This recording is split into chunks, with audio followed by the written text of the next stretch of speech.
right, welcome back. Let's continue with our next session.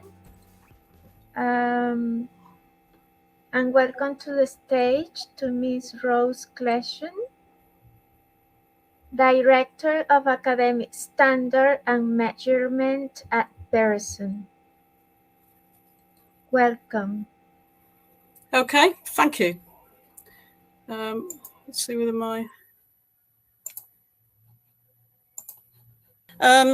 with assessing speaking, I haven't got time to explore all the issues even on this slide fully in this session, but it goes without saying that has been sort of debate and work in these sort of areas over the last, well, as long as speaking has been assessed either by interlocutors or through computers.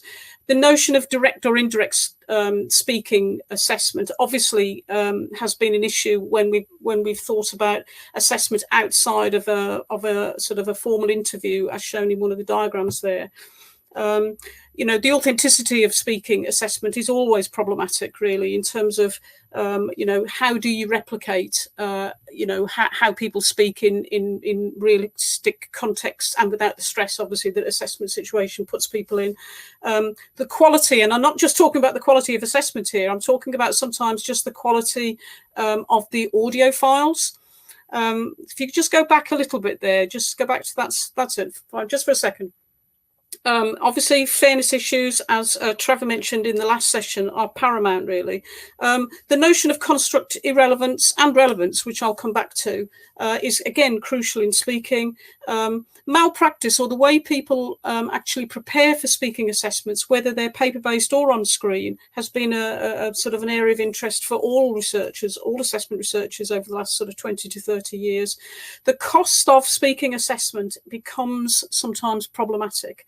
And the logistics of speaking assessment is also problematic. I've shown there just 3 images of how schools and universities have tried to address this over the years by using, video cassette tapes, using CDs, using MP3 files, which again, I'll mention later, but obviously now PISA is actually moving into. One of the problems with speaking assessments is that because it has these issues attached to them, sometimes it is actually removed from language constructs, and you then get into a position where you really have construct underrepresentation for language. And there are very high stakes assessments in this country and internationally where speaking is not part of that construct, and that really undervalues, I think, the value of a language assessment. So next slide, please. And then very quickly, I mean, I think often people get into a mindset of the fallacies of assessing speaking, whether it's a paper-based or not paper-based, whether it's a face-to-face interview or whether it's computer-based. There is a notion that assessing somebody face-to-face, in this instance, 2 people in an interview situation with a candidate, can do those things. It can probe, it can topic shift, it can like, you can have effective turn taking, and you can affect meaning of assessment. But quite often that actually doesn't happen because you get variation, and the variation is the enemy of reliability, where sometimes people approach it from both sides of the desk there in very different places. There's sometimes variation in even sort of the introductions to tasks or the introductions to conversations. So you get this notion of lack of consistency in a face-to-face interview, and a computer-based speaking assessments. Also, there are fallacies there that somehow there has been never any sort of human involvement, that therefore they're like, in a way, sort of consequentially inauthentic, and that I've been to many conferences where they've talked about computer-based assessments as if the only questions that are assessed there are sort of multiple choice question or closed question types, where there's no actual interaction by the candidate taker. So next slide, please. So I'm just going to go through, to begin with, just for a few minutes, what for example, some of the Pearson speaking item types are. This is not the entire sort of portfolio, but it gives an idea of the type of range that actually computer-based assessment items can do. Some of these assessment types can be found actually in the new PISA sort of framework, but obviously there's a difference because some of these assessment tasks are then obviously assessed through AI rather than in their operation, rather than by human markers, even though they've actually been trained by human markers. So I think the key to thinking about the authenticity of speaking types is to first of all think about that you should have a variety of different item types. So this particular test has 5 different item types. Some of them are very sort of short items, things like answering a short question where it is just a specific piece of vocabulary or phrase that is required, and sometimes quite an extended piece of speaking. And the difference in boxes there, just to say, in this frame, gives you the idea of emphasis of that assessment type. So the broader the box, the more that type of question type has weighting in terms of the assessment. Okay, next slide, please.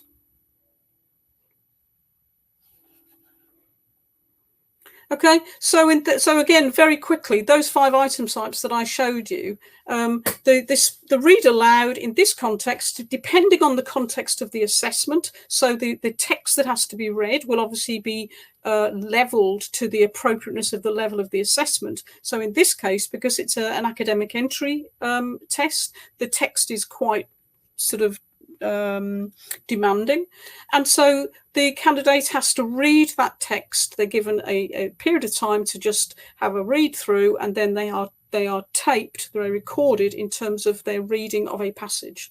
Okay, next item type.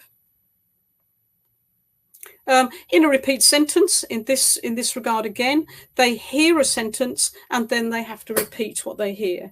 Again, in terms of the research that went on to prepare these item types, a lot of these item types are bedded in linguistic theory in terms of, for example, in this item type, how much could you remember of a sentence if you didn't know the language at all? And there is established theory and practice here that you might be able to remember the first word or 2 or 3, but you won't remember the full sentence. Cognitively, you actually have to absorb the meaning of that sentence for you to repeat it. Okay, next slide, please. Okay, these are one of the more demanding items. So this is one of the weightier items. So in this item type, they're given an unfamiliar context. It could be anything. It could be a table of information. It could be a diagram. It could be a picture. Again, it's related to the cognitive level of the test. So if it was something that was sort of school-based, high school-based, you would give a much more maybe accessible picture, accessible information. They have to absorb that diagram, and then they have to actually describe what they see. And I'll go on to the training of the engines in a minute, but it isn't just a descriptive assessment. For higher ability students, they will be able to assimilate that information and make sort of analytical judgments, which again in the training has been trained for. Okay, and the next one.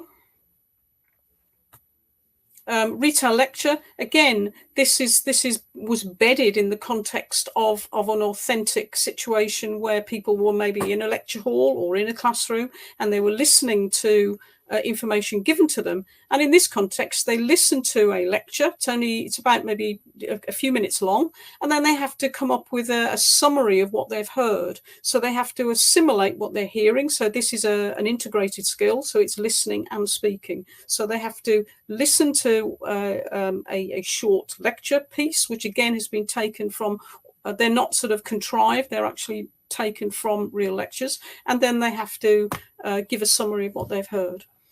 And the last one, next slide, please.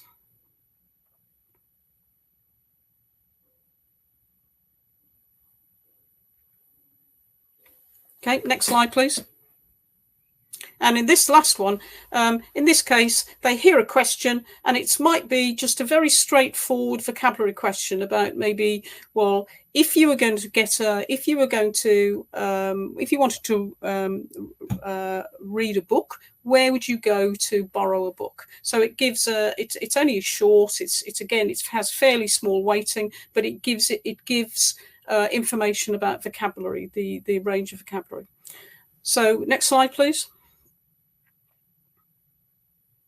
So the point here, I think that is a relevant point of discussion here, is that at the moment, AI engine training can assess these types of skills. Okay, some of them you would use for high stakes assessments, and some of them you would use and are used a lot in formative assessments in schools from the age of 5 upwards for just practice and feedback. And so, in a way, the purpose of the test dictates what type of skills are selected for the construction of certain item types and their development. Okay, next slide, please. And again, to go through how they actually are developed, then the way that machine learning is actually operationalized, and again, going back to Trevor's talk before, these systems are only as good as the training that they are developed on. So in our case, items are in fact, what happens is that our items are actually seeded and trialed into global assessment types. So even though they don't count for the result, that's how we get a representation of the test taking cohort. So if wherever a certain test is taken, we can seed items into those tests where we get information then about their performance. They are seeded into assessments. We can obviously then we in terms of the development phases, we take hundreds and hundreds of responses on a geographic basis in terms of their test taking places. We have panels of expert raters who then transcribe what they hear. They also score what they hear on the number of traits that have been selected for that item type, and then that is what we then use to train the engine training. We then lock it down on that particular item type, and then we actually run through maybe another 500 to 1,000 items of exactly the same item type. Again, we get expert human raters to rate them, and we compare their marks with the machine scores, and that item will only go actually into live production if the expert human raters and the machine scores are very highly correlated. And if they're not, then we would assume that the expert human raters are right and that the machine scores are not. Next slide. And again, we can get all sorts of information here, so that anything that people actually say is transcribed using an acoustic model. So actually you can read what is said, and we can test then for the accuracy of the acoustic model. And then we can obviously get waveforms and spectrums from that and all sorts of data, which again, I'll come back to in a second. Okay, next slide.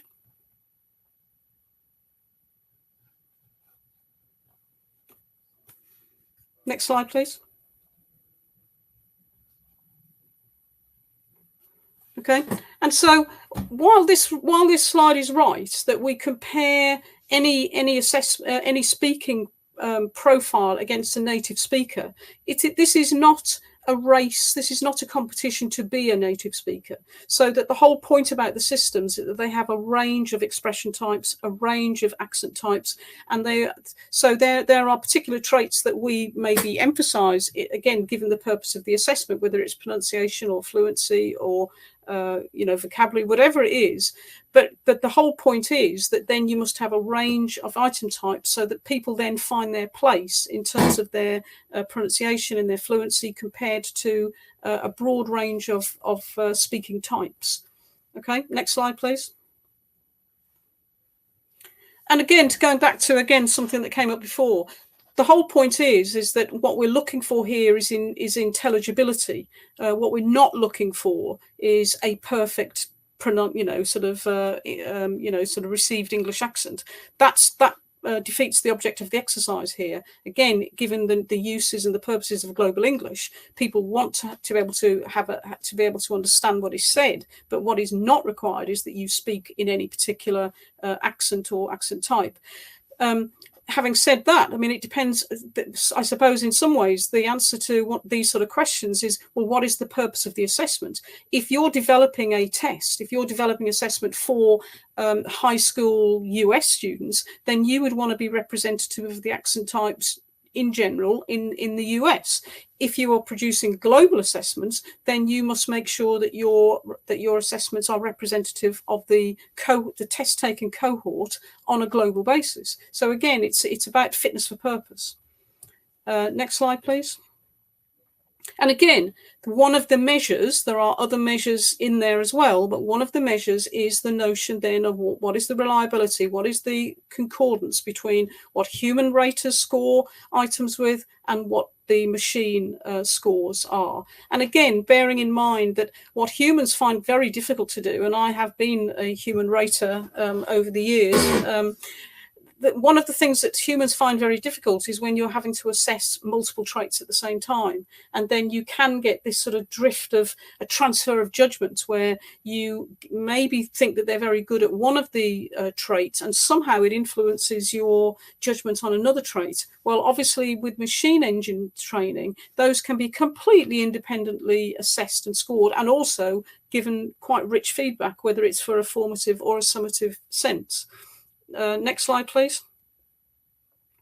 And so, in a way, I can finish here. There's a few more bits and pieces, but in a way, I think I just wanted to make the point here that I think human speech assessment has been sort of now in operation for about 25 years, and there are lots of sort of purposes for that assessment, whether it's high school, whether it's professional entry, into people that are working on telephones, whether it's university entry, and those have the purposes there dictate in some cases the traits that are scored and also the types of item types and the contexts.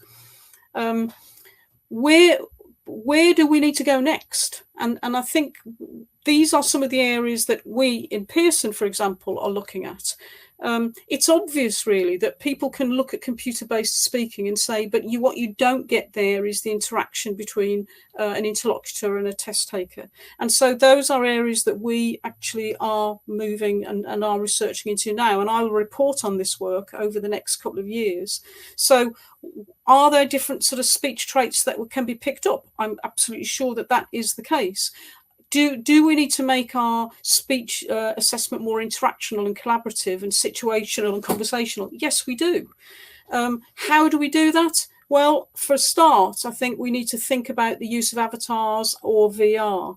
I've been involved in PISA assessments for a long time, and when we were doing the collaborative problem solving in PISA, there was a lot of debate about whether we should be using human interactors or avatars, and there was a lot of let's just say active debate across countries about which they thought was authentic or not authentic. If you think about how chat boxes work when you are trying to talk to a technology department or somewhere that you have a utility bill, we can do the same things with speech. So we can start to develop an actual conversation. It may be using human sort of interactions, it may be using avatars, but those are areas that we know we have to move in terms of making speech more authentic and interactional. And as I said before, in terms of process data, because these type of assessments can collect such rich background data about not just the traits that we're sort of purporting to measure, but also the way in which people are interacting, we can actually then feed that process paper back in formative ways to actually improve particular parts of speech that people need improvement in. Okay, next slide. I'm not sure whether I'm over time. Please tell me if I'm over my allotted time.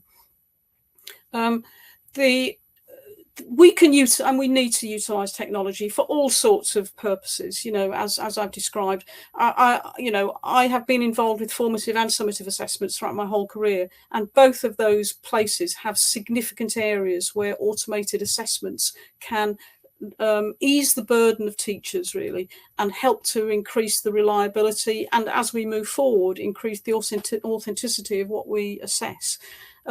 We can do things at a national level, as I've described, but clearly there is a huge need to do this at a global level, and to do it quickly and efficiently for both test takers and for any receiving institutions or schools. And while language assessment has probably led the way in terms of the use of these technologies, now there is serious work going on in other areas where the use of AI is used in more content-driven assessments. Okay, and again, next slide, please. I'm not going to spend much time on this. All I would say is that what I think we cannot ignore is that people vote with their feet, and that, you know, when these assessments have become available, people are very quick to move to them. And this was like a large-scale survey that we sort of implemented a few years ago. You can see really that the top areas of need or request for people are these things about having speed of return, the notion about having unbiased results in terms of not being prone to any sort of inter-rater reliability issues. You know, people like taking tests on computers. That wasn't the case when I was first assessing and teaching, quite opposite. But I think that, you know, people are voting with their feet and now preferring actually digital assessments. Okay, and I think it's the last slide coming up, please. Okay, yeah, I mean, this is a well-worn phrase, but I think it's absolutely true. You know, Fei Li, who is worth following on Twitter because she says such interesting things, you know, has made the point of trying to say to people, don't think that AI has got nothing to do with humans, because it's all based on humans. It's actually using the very best of human judgment and then replicating that. So it is this interaction really between what humans do really well and what machines do really well, and we use that in society all the time. I've been in a position in education where quite often education has lagged behind technology advances. I would really like to see that we do not lag behind, and we actually promote technology where it's appropriate in education, whether it's formative or summative, to make use of technology globally. Okay, and I think is the next slide, last slide. Yeah, that's it. So I hope that's given you a little bit of an introduction. I work for Pearson, but I've been involved in assessment for national and international assessments throughout my career, as well as teaching, and have worked on PISA and all sorts of things. So what I'm interested in is the use of technology appropriately, both right now, but also in the future. Thank you.